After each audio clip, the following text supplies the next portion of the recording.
The good news is you did the right thing. You hired a lawyer for your personal injury claim. The bad news, you don't like the lawyer you hired. Your question is, can I fire my lawyer?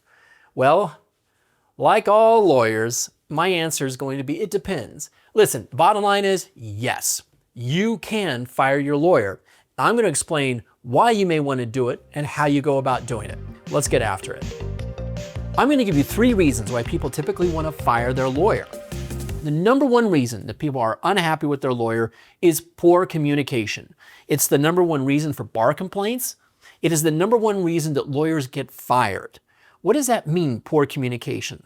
Well, typically, from a client's perspective, if they feel that their lawyer is not responsive to their phone calls, their texts, their emails, or that the information they're getting from their lawyer or their lawyer's office is inadequate, it's a breakdown in communication. I have been a client. There's nothing more infuriating than not being able to talk to your lawyer, especially when you've got a time-sensitive or very important question or issue that you want addressed. That lack of communication with a law firm is the number one reason lawyers get fired. Now, the question is, can you fire your lawyer? Yes, in most instances, it's very easy to fire your lawyer. A question you might be asking is that going to cost me now for all the time that they put into the case? Or what if they've already spent money on my case? Well, let's look at the contingency fee context. In a contingency fee, oftentimes a lawyer is going to go ahead and front any costs that are necessary to move your case forward. In a lot of fee agreements, there's something called quantum meruit.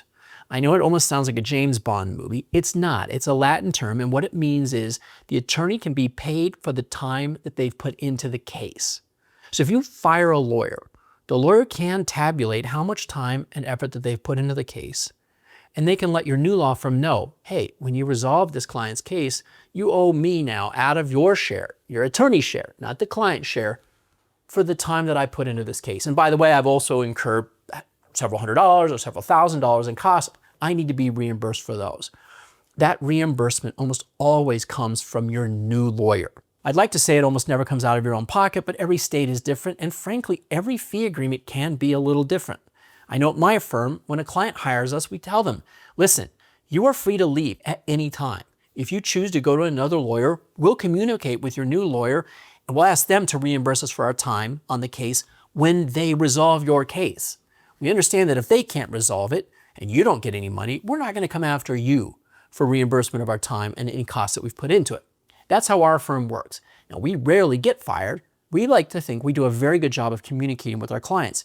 But poor client communication is the number one reason that most lawyers get fired. Another reason that lawyers get fired is because a client might think that the lawyer hasn't done a good enough job for them. Oftentimes that'll come when an attorney is communicating to the client what they feel might be the top dollar offer that they can get for resolving that client's personal injury claim. Now, that settlement offer may not feel good enough for several different reasons. Now, one of it might be because that attorney just isn't a very good lawyer. Another reason, though, may be limiting factors, bad facts in a particular client's case. Maybe that client was actually partially responsible for the crash or the incident that caused their injuries. Maybe the client wasn't doing a very good job of staying current with medical care. And it could be there just isn't enough money available. A client might have a very severe injury, but there may not be enough money, whether it's in insurance proceeds or a liquid defendant, for example, who has money, to reimburse the client fully for all of their harms and losses.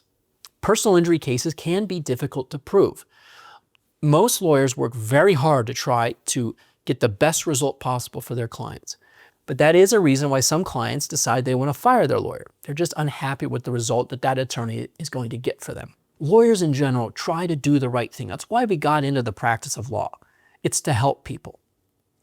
And if you don't feel like you're being helped, you have every right in the world to try to get a new lawyer. A third reason that clients typically fire their attorney is because they're just not vibing with the attorney. As a client, know this, you have every right to pick your lawyer. If you don't like your lawyer, you have every right to fire your lawyer. Now, that can be for any number of different reasons. We're all human. Not every human is going to get along with another human. And it's no different with a lawyer and a client. Sometimes the client just doesn't like the lawyer that is handling their case. Oftentimes you don't know that right away, but as you start working in the case, you realize, I don't know that this attorney is really listening to me. They're communicating, but maybe they're not listening. Maybe they don't believe me. One of the worst things you can do is have a lawyer who doesn't believe in you. We try very hard at my firm to communicate both clearly and frequently with our clients. We like to think that we vibe with most of our clients. There are times where we've just had a client and a lawyer at our firm where they just haven't vibed. It's not been the right connection. Sometimes we're able to find a different lawyer at our firm to be able to help with that client's case. Sometimes, though, the client just says, look, I'm ready to move on. And that's fine.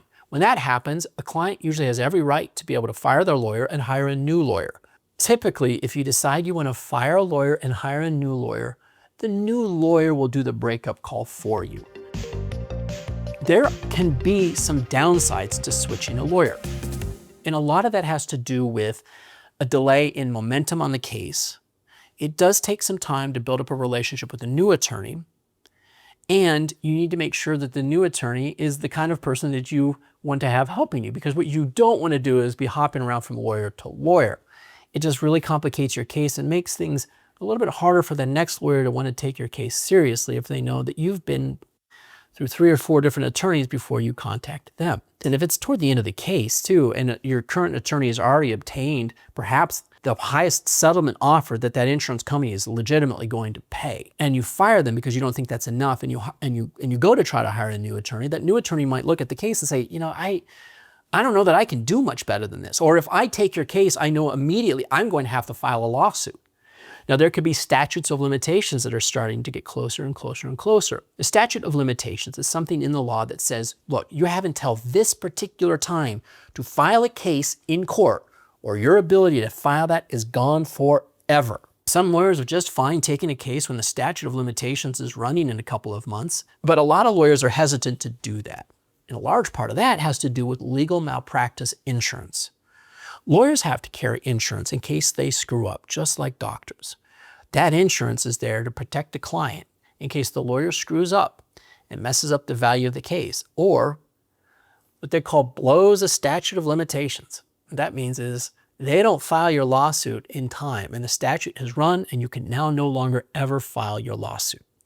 So lawyers can be reluctant to take on a new client if they know that that statute is about to run. That's not to say you can't find a lawyer to take your case. It could be harder, though.